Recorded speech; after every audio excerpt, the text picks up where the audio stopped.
เท่าได้เฮือนงามว่าเขาจะไปเว้าได้ใช้ลูกหลานเขาได้ทำคอยขนาดเป็นพอแล้วยังจะไปเว้าจะคอยเป็น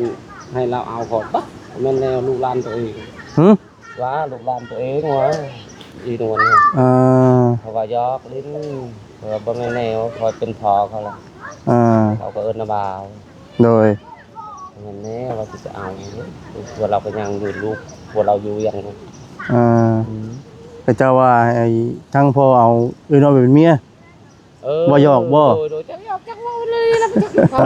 คอยหักลงมาภาพนวลนะโดยคือบ่เห็นหน้าเห็นตาเป็นได้บ่นอนบ่ได้นอนหนาวบ่อยู่เทิงนี้น่ะโอ้ยหนาวเลยดูใกล้จะหรอกฝนบ่ได้ตกเลยเนาะเกิดเราพี่น้องเอ้ยว่า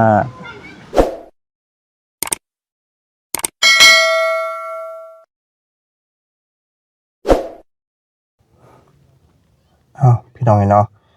มื้อนี้ก็นั่งเปิดคลิปอยู่ในรถพี่น้องเนาะสบายดีเด้อพี่น้องเด้อเนาะสบายดีพ่อแม่พี่น้อง FC กันเบิดสุขคนพี่น้องเนาะพ่อกับบ่าวซาดีอีกแล้วพี่น้องเนาะมื้อนี้ก็ได้เนาะมื้อนี้เนาะพี่น้องเนาะทั้งบ่าวซาดีเนาะก็ได้เดินทางมา2คนพี่น้องเนาะมื้อนี้ก็มา2หนุ่มพี่น้องเนาะขึ้นมาหาทางเอื้อยนวลพี่น้องเนาะมาอัปเดตเฮือนซานดันเป็นเนาะว่าทางสร้างเพิ่นเฮ็ดฮอดไสแล้วพี่น้องเนาะมื้อนี้ก็ได้เดินทางมาแล้วพี่น้องเนาะ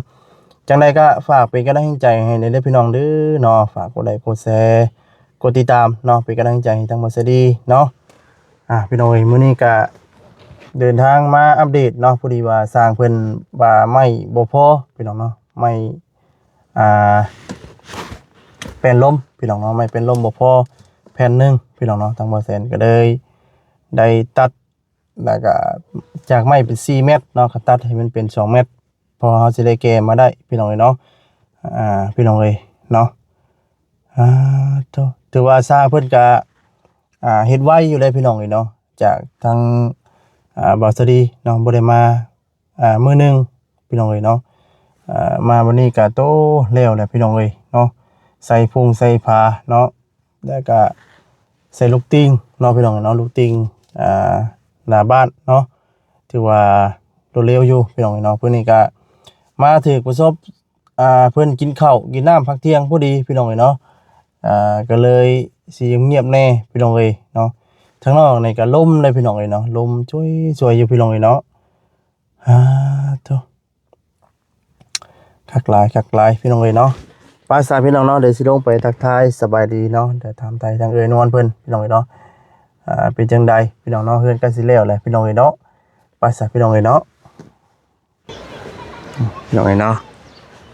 โอ้นางบ่เฮือนงามบ่สบายดีพ่อสบายดีลูกสบายดีโอ้เป็นได้คือบ่เห็นหน้าเห็นตาหลายมื้อเติบอยู่แต่ในหืนี่เลยลูกบ่ได้ไปไสเด้อมันจะมากูมือเห็นกูมือท่านนวลฮะแล้วบ่ได้ไปไสขึ้นบ้านนั่นขึ้นไปหาลูกชายอยู่พูดอยู่จัดทันพูดคอยหักลงมาภาพนวลนะโดยคือบ่เห็นหน้าเห็นตาเป็นได้บ่นอนบ่ได้นอนหนาวบ่อยู่เทิงนี้น่ะโอ้ยหนาวเลยลูกใกล้จะหรอกฝนบ่ได้ตกเลยเนาะเกิดเราพี่น้องว่าเติบยังอยู่ให้สร้างเพิ่นไปใช้จ้ะไปแล้วคนเลิกวันนึงดีไปเจ้าเขาเลิกออกไปหันไปเจ้าไปที่มาไปเจ้ามาเป็นกินข้าวเนาะบ่ไปปรุงพี่ไปปรุงพี่อยู่คำพะแนงชอบชบมื้อนี้บ่โดวันนี้เพิ่นสิซำนี้แหละบัดนี้โด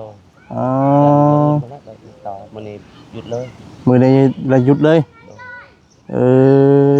พี่น้องเนาะปรุงพี่เดี๋ยวปงศพนั่นแหละพี่น้องเนาะเพราะว่าเพิ่นคนตายเนาะตายช่องศพเลยโอ้มื้อนี้2ศพเลยโอ้ช่องศพเลยพี่น้องเนาะ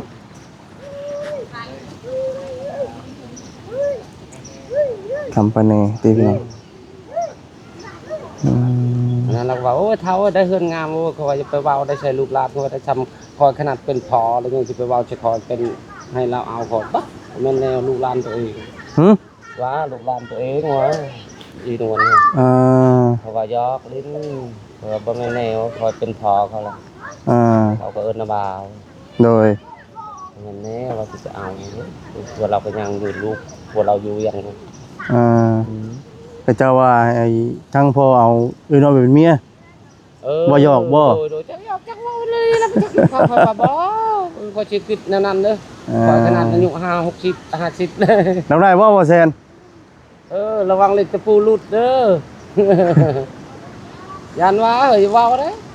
ได้บ่จับบ่คลองอันปรุงไว้จัง ได้บ่แม่นหน้าอยู่บ่ว่าแซนขึ้นเบิ่งขึ้นงามตรงนี้เนาะให้เราได้ลูกเราก็สิแงะอยู่ปกติแล้วแหละ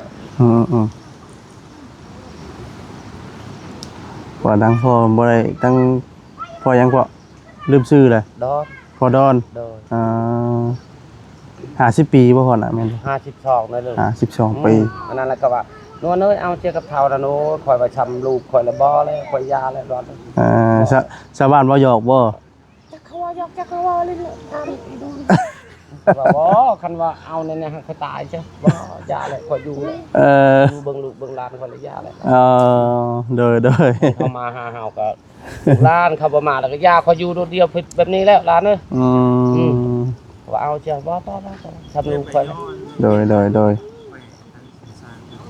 ให้เขาหาครอบครัวใหม่ทางเขาจะใจแล้วก็มันเขากินคือแป้นมากใจแน่นอนว่าจะเอาคนนั้นคนนี้บ่เขาให้เอา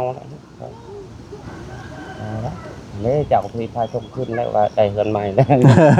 โอ้ยก่อนว่าคนบ่คิดแนวนั้นเนาะข่อยว่าข่อยบ่มีข่อยก็อยู่ทนสู้ๆแบบนี้แหละโดยเองตามบุญรัตนาแล้วข่อยว่าแล้ว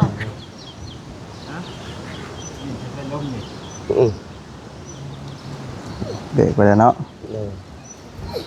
นี่ได้เป็นเฮ็ดไปก้อนที่เราเนาะในสิบพ่อไปจังว่ากันไม่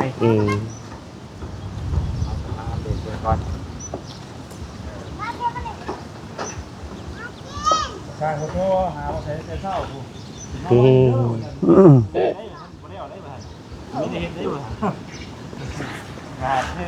ี่น้องเราเบิ่งเฮือนงามก่อนเด้อพอเด้อโอ้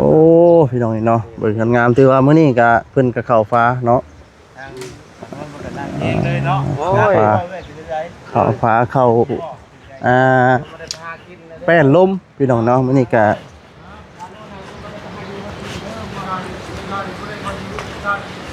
โอ้ถือว่าไวเลยพี่น้องเนาะมื้อนั้นก็ปองเยี่ยมมีบานหนึ่งพี่น้องเนาะปี2 ปองปองเยี่ยม2 ปองแล้วก็มีประตูใหญ่2เพราะว่าสิกันห้อง2 ห้องเลยพี่น้องเนาะ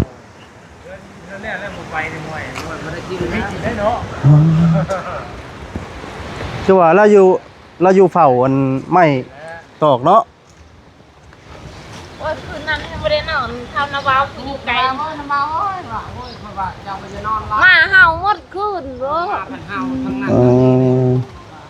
มาเห่าดิเป็นยังไงคือว่ามาเห่าบ่กลางคืนนี่บ่ได้ระบบมัน12 โมงนี่แหละหาเยืองบึงหมดแถวนี้บ่เห็นมาเห่าบ่ตัวแรกกลางคืนเนาะมันเห็นลมใช่งานกระเจ้ากระแจ้งมันก็เห่าแล้วเนาะมามันเห็นคนเลยมันจะเห่าเห็นมันเห่าได้มาเลยลูกเขากันลูกลูกไฟแล้วแบบเท้ามาเท้าไฟจักว่าช่องลูกก็ต้องด้วยช่องนะเว้ยมาแล้วก็ตั้งแต่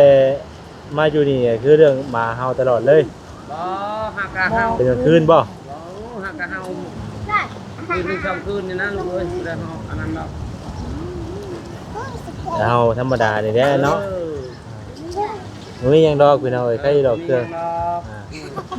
เฮากับเพิ่นจะใส่เบิดเด้ก็เพิ่นเอาขึ้นสั่ง4 ปานในเฮือนใครว่าแกงสิอ้ายบ่ค่อยก็เอาขึ้นไว้ไว้แต่เฮือนก็ได้โอ้ย10-20,000มุกก็เอาเลยขายโอ้ยนี่ปะในบอนข้างจะนอนก็ได้ส่วนไม้ส่วนตอกเก็บไว้เด้อเก็บไว้ดีๆเด้อ ส่วนไม้ส่วนหยังกันคือว่าเศษมันน่ะเฮา อยู่ในกระโหลกกระลางเนาะ ทอดไว้เอาไว้นี่ก็นี่แหละเก็บไว้ทอดไว้นะเพื่อนยังหลายอยู่แต่ว่าตอนนี้เก็บยังบ่ได้แล้วเก็บตัวนี้นะ เพิ่นยังเฮ็ด แล้วก่อน เพิ่นยังเฮ็ดอยู่เนาะ ที่ตามเบิ่งกันแล้วพี่น้องเนาะว่าสิออกมาเป็นจังได๋ อ๋อ คือสิออกมาได้แบบนั่นแหละเนาะ แม่น งามอยู่ กันออกแบบเขาก็ งามอยู่ว่านี่บ่งามอยู่ว่าเฮือนนี่ งามลูกงาม เพิ่นนางแยงเพิ่นงาม แล้วทำพ่อทำแม่เฮายังบ่ได้ลูกเอ้ยดีเลยดีนะมาลีบ่แม่นค่อยอันนั้น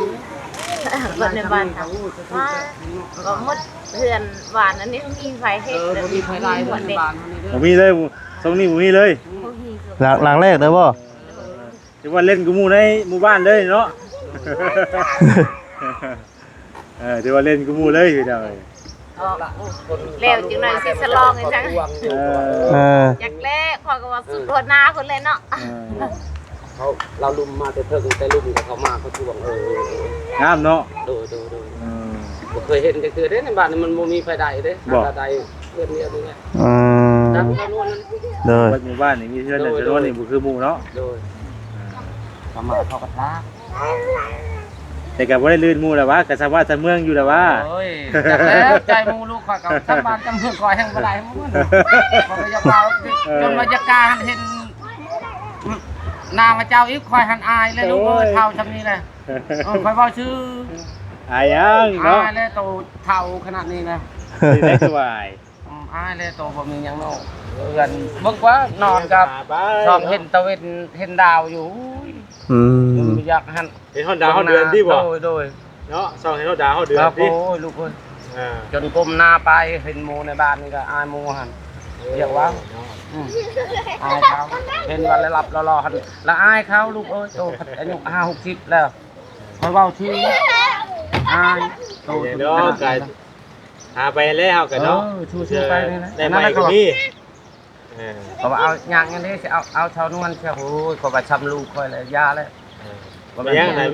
มีคนเว้าบ่ โดยแต่ทำเท่านวลเองคอยว่าบ่ได้ก็ยาเลยอันนี้ลูกหลานเองเลยช้ำน้องของตัวเองเลยเราได้หยังก็เราไปให้ค่อยๆได้หยังค่อยหากินค่อยก็แบ่งให้เรายา ชาวบ้านเพิ่นแซวใส่กันบ่ โดยโดย แม่นบ่เอ้ยนนท์ โดย มันค่อยว่าเอาแต่ว่าบ่ เพิ่นว่าหยอกเนาะ บ่ได้ยอกแล้วเขาให้เอาเลย มันขึ้นไวได้จ้ะ นวลได้จ้ะ ได้เมียเพิ่นก็มี นี่หักกระปะกันนะหนูก่อนค่อยยาวค่อยบ่เอาเลย เอาอยู่ใกล้กันนั่นแหละฮักแพงกันแบบ ได้จาก ลูกเวลานั่นแหละเนาะ แม่น บางทีเขาไปอยากนอนน้ำแม่เขาก็ขึ้นนอนเอาเฮือนไป เฮ้ยโอ้ยเนาะ เขาบอกเขาเผาขึ้นนอนในเด้อในเฮือนเจ้านอนเขาว่าลูกว่าปกติยันน้ำหมอกตกใจเด้อเขาก็ขึ้นนอนชมคืนจับคืนนะครับ งามแล้วบัดนี้เฮือนก็ได้มีแต่เพิ่นเฮ็ดเพิ่นสร้างให้แล้วแล้วก็ฮักเขาเนาะ ไปพี่น้องเนาะเดี๋ยวทางบอสซี่สิขึ้นเทิงพี่น้องเนาะพี่น้องเนาะขึ้นมาแล้วพี่น้องเอ้ยแล้วพี่น้องเนาะว่าขึ้นมาทางเทิงพี่น้องเนาะถือว่าไม่ตอกเพิ่นกะอุปกรณ์เนาะอยู่เทิงนี่ก็เป็นตะปูเนาะตอกไฟโซล่าพี่น้องเนาะ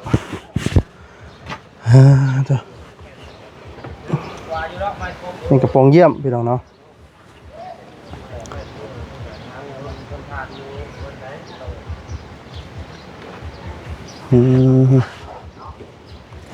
แล้วพี่น้องเนาะแต่ว่ามื้อนี้ก็เพิ่นน่าสิบ่ได้เฮ็ดเนาะพี่น้องทางพอสมพี่น้องเนาะพอสมเพิ่นว่าน่าสิเพิ่นน่าสิได้หยุดก่อนว่าซั่นพี่น้องเนาะเพิ่นไปทิ่ม ทิ่มคนตายเนาะพี่น้องเนาะพี่น้องเนาะ เสียงเงียบจูจีวีอยู่เลยพี่น้องเนาะคลิปนี้ก็มีแต่สีเว้าไปผู้เดียวพี่น้องเลย เอาจังไดก็ติดตามเนาะพี่น้องเนาะภาพบรรยากาศเรือนซานของทางเอ้ยนวลพี่น้องเนาะตัวนี้เพิ่นกำลังใส่ได้ผ่านึงเนาะแต่ว่าทันได้แล้วคือพักเที่ยงอะไรเพิ่นก็มีเวียกมีงานไปต่อที่การน่าสิเป็นมื้ออื่นพี่น้องมื้ออื่นเพิ่นน่าจะได้เฮ็ดเวียกต่อจังไดก็รอติดตามนํกันพี่น้องเนาะนั่นแหละพี่น้องหักแล้วพี่น้องน้องเนาะลูกติ้งขันลูกติ้งเนาะเอาไม้48เฮ็ดพี่น้องก็งามอยู่เลยพี่น้องเนาะงามอยู่พี่น้องงามหลายพี่น้องเนาะตัวเป็นด้านเทิงพี่น้องเนาะ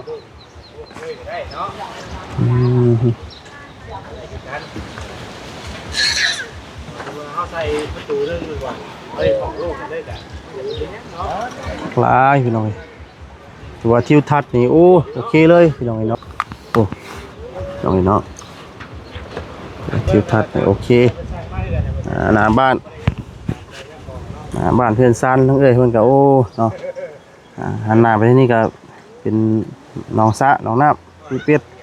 โกมะขามพี่น้องเนาะ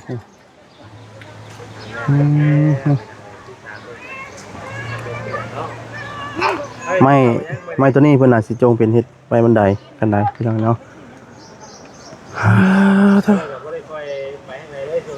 ถือว่า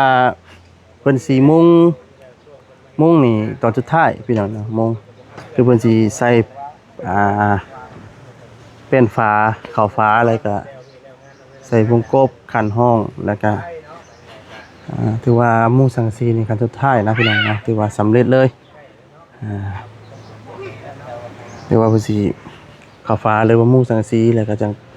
แอมห้องนี่ก็รอติดตามน้ำกันพี่น้องเราเพื่อนที่จังไหนต่อน้องเนาะไปสับพี่น้องลงก่อนพี่น้องเลยเนาะขาสั้นๆกี่ดิได้ทีแรกมาเนี่ยเหลือยาวยุ่ยเตอร์มันยาวยาวให้เขาแต่ก็เป็นยังดอกเขาจะได้อยู่หมายถึงว่าเพิ่นบ่ได้ถามว่าแซนได้ตอนประเทศไหนก็ได้เขาว่าให้กันเพิ่นบอกว่า80นะเนาะนี่ก็จะว่าเฮาอยู่จัก80จะพริกนั่นเด้อเพราะเฮาเบิ่งในกล้องที่มันก็คือนั่นอยู่แต่ว่ามันจะท่วมอยู่ด้วยพอไม่แม่มันก็ไม่นี้กว้างอยู่ว่าแซนเลยเพราะว่าแม่ข้างในเพิ่นจะเอาใส่ตัวนี้เลยเนาะแม่นทับตึกตัวนี้เลยทับตึกตัวนี้เลยแม่นซีกับผากับอันนั้นเลยกับเสาเลยนะตึกเหมือนกันนี่ได้ติแม่นอายุพี่น้องเลยพี่น้องเนาะตารางกับลูกนะครับเนาะปิดหัวเลยแต่ไม่ต้องย่านมาตามหัวตามยังเลยให้กระบอกจอยง่ายจะน่าหันเงินกันก็ใช่ที่ข้างชันนะมาดินบล็อกดินอย่างนอกเป็นเขาใหญ่มาเขาดูนะบ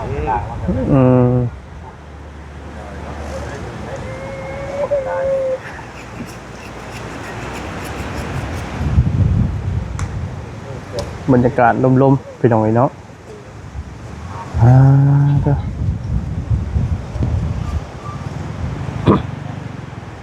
ประมาณเท่านั้นแต่พี่เอาไปทั้งเอากับจะขอเป็นคลิปสักก่อน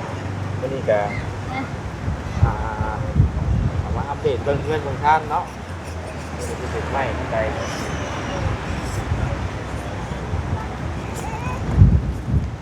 เจ็บไม่ใส่ไม่ใส่ไม่ใช่น้ำปลาค่ะ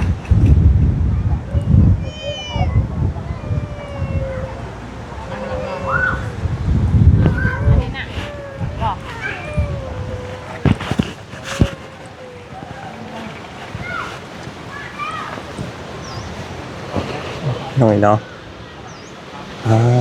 จ้ะ